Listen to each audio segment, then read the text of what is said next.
ఓం గం గణపతయే నమః. ఓం జ్ఞానానందమయం దేవం నిర్మలస్ఫటికాకృతిం ఆధారం సర్వ విద్యానాం శ్రీ హయగ్రీవముపాస్మహే. హయగ్రీవ అనుగ్రహ సిద్ధిరస్తు. వీక్షించేటటువంటి ప్రేక్షకులందరికీ కూడా ఈ యొక్క ఏప్రిల్ 14వ తేదీ నుండి మే 14వ తేదీ వరకు కూడా సూర్యనారాయణుడు అనగా మన యొక్క అంతరిక్ష భాషలో రవి, సూర్యుడు అనేటటువంటి పర్యాయ పదాలు ఉంటాయి. కాబట్టి ఈ సూర్య భగవానుడు మీనరాశిలో నుంచి మేషరాశిలోకి తన యొక్క ప్రవేశాన్ని కావిస్తూ ఉచ్చస్థితాన్ని కలిగినటువంటి 10 డిగ్రీల వరకు కూడా ఈ సూర్య భగవానుడు ఉచ్చస్థితిని కలిగి ఉంటాడు. కాబట్టి ఎంతో మంది రాసుల వారికి, అట్లాగే సూర్యగ్రహ నక్షత్రాలైనటువంటి కృత్తికా నక్షత్రము, ఉత్తరా నక్షత్రము, ఉత్తరాషాఢ నక్షత్రము, అట్లాగే సింహరాశి, కొంతమంది రాసుల వారికి అట్లాగే ఈ నక్షత్రాల వారికి కూడా చాలా చక్కటి ఆరోగ్యము, అనుకున్న కార్య అధీష్టాలు, ఉన్నతమైనటువంటి ఉద్యోగ ప్రాప్తి కలగటానికి అవకాశం లభిస్తుంది. ముఖ్యంగా ఎవరైతే ప్రభుత్వ ఉద్యోగపరంగా ఎన్నో ఎగ్జామ్స్ రాసి ఎన్నోసార్లు ప్రభుత్వ ఉద్యోగాలకు సంబంధించినటువంటి పరీక్షలు రాసి ఉన్నారో వారందరికీ కూడా చక్కటి ఉత్తీర్ణత శాతం కలిగి అట్లాగే ఉద్యోగ ప్రాప్తి కలగటానికి అవకాశాలు మెండుగా ఉన్నాయి.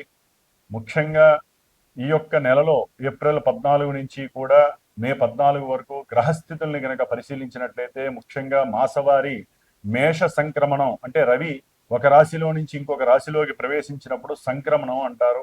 ఇది చాలా విశిష్టమైనటువంటిది.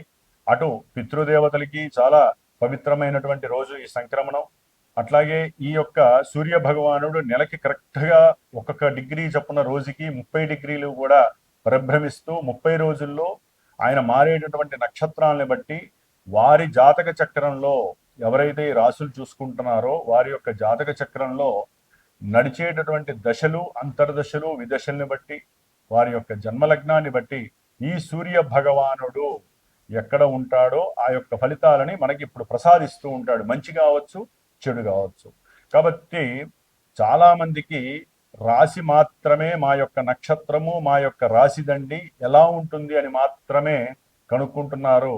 కానీ ఈవెంట్స్ వైజ్ కానివ్వండి, లేదా మీకు ఏదైనా ఇబ్బందులు కలుగుతున్నప్పుడు మీ జాతక పర్యవేక్షణని మీ మనసుకి నచ్చినటువంటి గురువు ద్వారా చక్కగా తెలుసుకొని ఎన్ని రోజులు, ఎన్ని నెలలు మేము జాగ్రత్తగా ఉండాలి, ఏ అంతర్దశల్లో మేము విద్యకు కానివ్వండి, ఉన్నత విదేశాలకు కానివ్వండి, లేకపోతే వివాహపరమైనటువంటి చర్యలు చేపట్టడానికి, ముఖ్యంగా ఎవరైనా సరే ఆరోగ్యపరంగా బాలేనప్పుడు ఆరోగ్యానికి ఏ ఫలితాలు అంటే ఏ ఫలితాన్ని ఇచ్చేటటువంటి దేవతలను ఆరాధించాలి, అట్లాగే సంతానము కలగకపోవడానికి కారణం ఏంటి, ఇవన్నీ కూడా జన్మజాతకంలో మాత్రమే తెలుస్తాయి. రాశిని బట్టి కొంతవరకు మాత్రమే మనకి జాతక విశ్లేషణ పరంగా ఇక్కడ ప్రస్ఫుటమవుతాయే తప్ప డైరెక్ట్గా చంద్రుడు అనేటటువంటి వాడు మానసిక చర్యల్ని మాత్రమే సూచిస్తాడు, సూర్యుడు మాత్రమే ఆత్మని సూచిస్తూ ఉంటాడు. కాబట్టి జన్మజాతకం ప్రధానం. ముఖ్యంగా ఈ యొక్క నెలలో గ్రహాల యొక్క గోచార స్థితులను గనక మనం గమనించి ఉన్నట్లయితే గనక సూర్య భగవానుడు మేషరాశిలో ఏప్రిల్ 14 నుంచి మే 14 వరకు ఉంటాడు. అట్లాగే మాసగ్రహాలైనటువంటి శుక్ర భగవానుడు ఈ యొక్క మేషరాశిలో దాదాపుగా ఏప్రిల్ 19వ తేదీ వరకు ఉండి ఏప్రిల్ 19 నుంచి మరలా వచ్చే సంక్రమణం వరకు కూడా వృషభ రాశి తన యొక్క సొంత రాశిలో ఉండి చాలా చాలా మేలు కలిగిస్తాడు కొన్ని రాశుల వారికి. అట్లాగే బుధ మహారాజు, మరి ఈ బుధుడు దాదాపుగా 11వ తేదీ ఏప్రిల్ 11 వరకు కూడా కుంభరాశిలో ఉంటూ మీనరాశిలో దాదాపుగా ఈ యొక్క ఏప్రిల్ 11వ తేదీ నుండి కూడా చివరి వరకు ఉండే అవకాశం ఉంటుంది. కాబట్టి ఈ యొక్క శుక్ర భగవానుడు, బుధుడు, అట్లాగే రవి, ముఖ్యమైనటువంటి గ్రహము కుజుడు.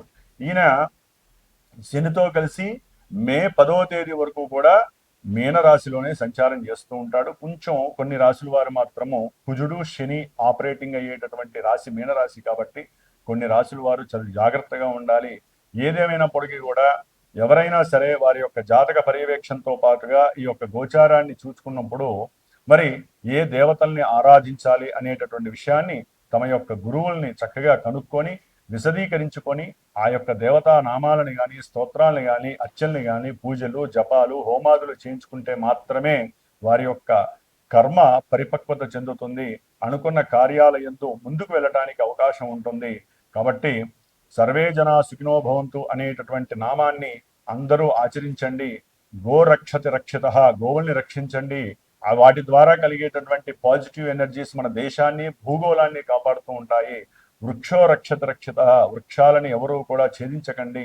వృక్షాలని సాధ్యమైనంత వరకు పెంపొందించుకోండి. ఎందుకంటే ఒక్కొక్కరి యొక్క జన్మ నక్షత్రాన్ని బట్టి ఒక్కొక్క వృక్షము ఉంటుంది, రాశుల్ని బట్టి వృక్షం ఉంటుంది. కాబట్టి ఆ వృక్షాలని పెంచితే గనక వారి యొక్క ఆయురారోగ్యాలు బాగుంటాయి. ఇట్లా ఎన్నో విషయాలు మన యొక్క జ్యోతిష శాస్త్రంలో నిక్షిప్తమై ఉన్నాయి. కాబట్టి మరి మేషరాశి నుంచి మీనరాశి వరకు, అట్లాగే అశ్విని నక్షత్రం నుంచి రేవతి నక్షత్రం వరకు ఎవరికి ఈ మాసాంతము సూర్య సంక్రమణం వలన, మేషరాశిలో సంక్రమించినటువంటి ఈ యొక్క సూర్య సంక్రమణం వలన ఈ 4 గ్రహాలతో పాటుగా కుజుడు, అట్లాగే గురుడు మిథున రాశిలోనే ఉంటాడు.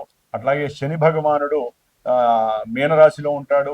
కేతువు సొంత నక్షత్రంలో సింహరాశిలో ఉంటాడు.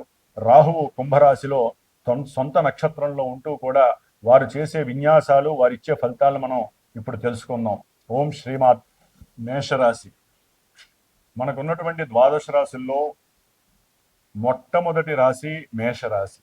ఈ మేషరాశిలోకి సూర్య భగవానుడు సంవత్సరానికి ఒక్కసారి తన యొక్క ఉచ్చస్థిత రాశిని పొంది ఉచ్చగతుడై మరి దాదాపుగా ఏప్రిల్ 14వ తేదీ నుండి మే 14వ తేదీ వరకు కూడా ఈ మేషరాశి వారికి ఉన్నటువంటి గ్రహస్థితిని బట్టి చూసినట్లయితే జన్మరాశిలో ఉన్నటువంటి పంచమాధిపతి అయినటువంటి సూర్య భగవానుడు చాలా చక్కటి ఆరోగ్య పరిస్థితుల్ని కనిపిస్తున్నాడు. కాకపోతే వేసవికాలం అవటం వలన సూర్యుడు మరి ట్రాన్సిస్ట్ సూత్రాల ప్రకారము జన్మరాశిలో ఉండటం వలన వారి యొక్క ఆరోగ్యం పట్ల శ్రద్ధ వహించకపోతే ఎన్నో రకాలైనటువంటి వికారాలు, అంటే అనారోగ్యాలు కలగటానికి అవకాశం ఉంటుంది. ఉష్ణ ప్రకోపితమైనటువంటివి, ముఖ్యంగా తలకాయ తిరగటం కానీ, లేకపోతే వడదెబ్బ కలిగేటటువంటివి కానీ, లేకపోతే మోషన్స్ అయ్యే పరిస్థితులు కానీ, ఇలాంటివి జరిగే అవకాశాలు ఉంటాయి. కాబట్టి ఆహార విహార విషయాలలో మీరు తగు జాగ్రత్త పొందడం చాలా విశేషము.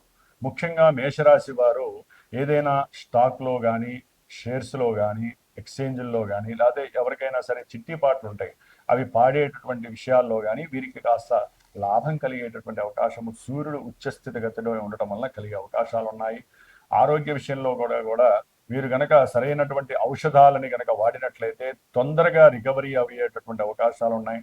గవర్నమెంట్ జాబ్స్ పరంగా ఎవరైనా ప్రయత్నం చేస్తూ ఉంటే దానికి వారు గనక ఓం హ్రీం సూర్యాయ నమః అనే మంత్రాన్ని జపించినట్లయితే కనుక రోజుకి ఒక 60 సార్లు అయినా సరే ఆ ఎగ్జామ్స్ రాసే వాళ్ళకి విజయం కలుగుతుంది. ఎవరైనా సరే ఇంటర్వ్యూలకి వెళ్ళేటప్పుడు విజయం కలగడానికి అవకాశాలు మెండుగా ఉన్నాయి. అనుకున్నటువంటి కార్యాలలో కాస్త అవరోధాలు కలిగినప్పటికీ కూడా సూర్య భగవాన్ యొక్క నామస్మరణ చేయటం మర్చిపోకండి.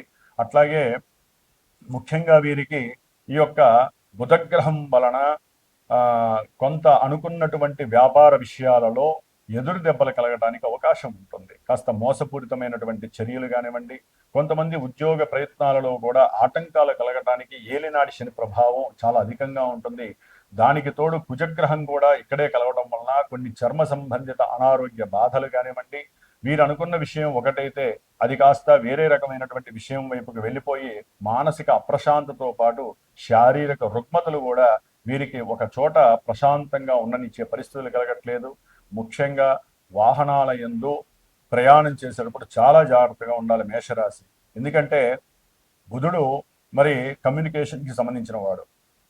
మనకి విడిగా ఒక చోట కూర్చొని ఫోన్ చేస్తేనే దాని యొక్క రేడియేషన్స్ చాలా విచిత్రంగా మనకి అనారోగ్యాన్ని కలగజేస్తున్నాయి. మరి అలాంటిది ఇప్పుడు బుధుడు, కుజుడు, శని 3 గ్రహాలు త్రికూటమిగా కలిసి వీరికి వ్యయస్థానంలో ఉండటం వలన బంధువుల వలన ఎన్నో రకాలైనటువంటి అపార్థాలు, గొడవలు, అవమానాలు, అనుమానాలు, ఆకస్మికంగా వాళ్ళ మధ్య ఉన్నటువంటి బంధుత్వాలు కోల్పోవటము, అట్లాగే కొంతమంది వెహికల్స్ మీద వెళ్తూ కార్లో కావచ్చు, బస్సుల్లో కావచ్చు, డ్రైవర్లతో సహా, లేకపోతే వాహనాల మీద వెళ్తూ సెల్ ఫోన్స్ని చక్కగా ఇక్కడ పెట్టుకొని వింటూ, లేకపోతే చెవుల్లో ఏదైనా సరే వింటూ ఎవరైనా ప్రయాణం చేస్తే తప్పకుండా వారికి కొన్ని ఇబ్బందులు కలిగే అవకాశం ఉంటుంది ప్రమాదాల రూపకంగా. ఎందుకంటే బుధుడు ఈ యొక్క చెవుకి సంబంధించినటువంటి గ్రహము. అట్లాగే కమ్యూనికేషన్ ఇస్తాడు. కుజుడు యాక్సిడెంట్లను కలుగజేస్తాడు. శని చూస్తే హాస్పిటలైజేషన్ చేస్తాడు. అంటే ఈ 3 గ్రహాల యొక్క వరవడి ఎలా ఉంటుందంటే మేషరాశి వారికి అనవసరమైనటువంటి ప్రమాదాలు కలిగి ధనాన్ని వ్యయం చేసుకోవటము, ఆ ఆరోగ్యం క్షీణించటం వలన చేసే వృత్తి ఉద్యోగాల మీద ఎఫెక్ట్ పడటము, అట్లాగే దీర్ఘకాలిక అనారోగ్యాల వలన వీళ్ళు మానసిక అప్రశాంతత కలగటము జరగటానికి ఎక్కువ అవకాశాలు ఉంటాయి. కాబట్టి కొంచెం జాగ్రత్త వహించండి. అట్లాగే ముఖ్యంగా శుక్రగ్రహము అనేటటువంటి గ్రహము ఈ నెల 20 తర్వాత నుంచి కూడా చాలా అత్యద్భుతంగా మేషరాశి వారికి కనబడుతోంది. ఏదైనా సరే కుటుంబంలో సుఖ సంతోషాలు కావచ్చు, లేకపోతే వీరి మాటకి విలువ ఇవ్వటము, భార్యాభర్తల మధ్య అనుసంధానం మంచిగా ఉండటము, అట్లాగే ఏదైనా గోల్డో లేకపోతే ఏదైనా వస్తువులు గృహ ఉపకరణాలకు సంబంధించినటువంటి వస్తువులు కొనుక్కోవటము, ముఖ్యంగా వెండికి సంబంధించినటువంటి ఐటమ్స్ ఇంట్లో తయారు చేయించుకోవటము, అది పెళ్లిళ్ళకి కావచ్చు, ఇంట్లో జరిగే గృహప్రవేశాలకు కావచ్చు. కాబట్టి గృహపరమైనటువంటి ఆనందము, సౌఖ్యము, విశేషమైనటువంటి ధనలాభము, వ్యాపార పరంగా కాస్త వీరికి ఉన్నటువంటి తెలివితేటలు జాగ్రత్తగా కనుక ఉపయోగిస్తే మంచి ధనలాభం కలుగుతోంది శుక్ర భగవానుడి వలన.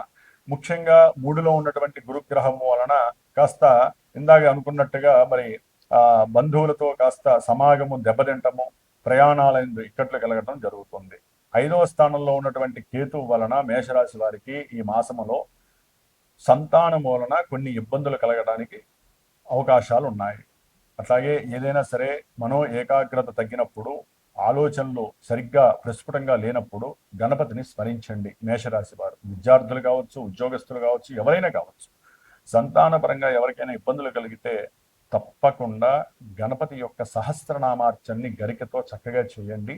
దాని వలన మీ గర్భంలో కలిగేటువంటి స్త్రీమూర్తులు, ముఖ్యంగా గర్భంలో కలిగేటటువంటి వికారాలు తగ్గుతాయి.